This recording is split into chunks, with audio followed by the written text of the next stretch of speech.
this you did what takes back to August 2019. Now, obviously, we go back, and it was the Trump presidency, and uh, let me just say that if you don't remember, there was such resiliency, or they like to say animal spirits, um, with his presidency, where if things were dipping by lunch 1-2%, by the close it was up 1%, because people just were buying dips like crazy, and there was a good feeling. Not getting political at all or anything like that. I think also I read a economist article that Democrats actually do better with the stock market than Republicans, which is a little counterintuitive, because you think of Republicans as pro-business and low regulations, low taxes.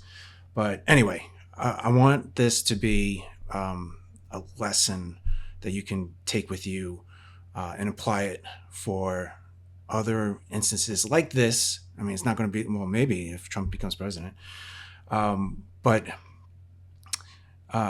just to get the idea of it. So let me back up. Let me set up the table. My wife and I were in Frankfurt. We were in Germany again, 2019, and we were connecting flights and drinking some beer and bratwurst. And I looked at my phone and I see the market is down like crazy, 2-3%. And I go, what the hell is this? And I started looking, and Trump did a tweet. I'll see if I can find it on the computer.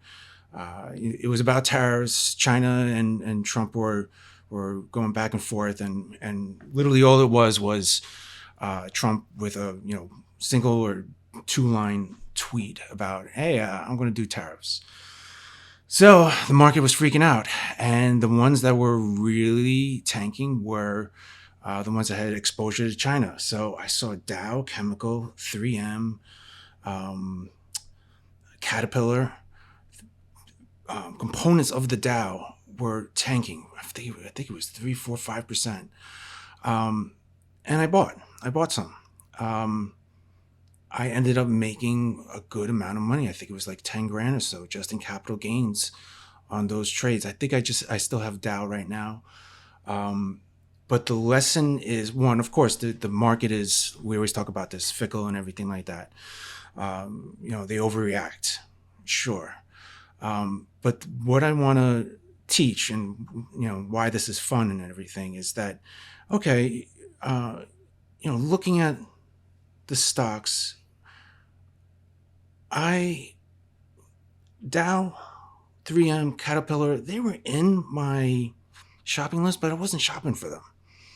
I just wanted to see where they were going in case something happened. And that's the lesson that I want to teach with the finance thesis, is that maybe there's something that you really don't want, but it's good to be observant and at least have that on your phone that you could just take out while you're waiting for the waiter to deliver your food, kind of thing.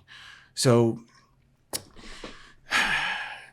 why did I pick those stocks? Of course, they had the big exposure and they had the big dip, but they were also, this wasn't the fly-by-night companies. These were, I think they're aristocrats. Aristocrats are ones that have a dividend that they basically never have missed. Like Disney stopped their dividend a few years ago, and I think it's back up now. But I knew that if anything, one, it's the market's being crazy.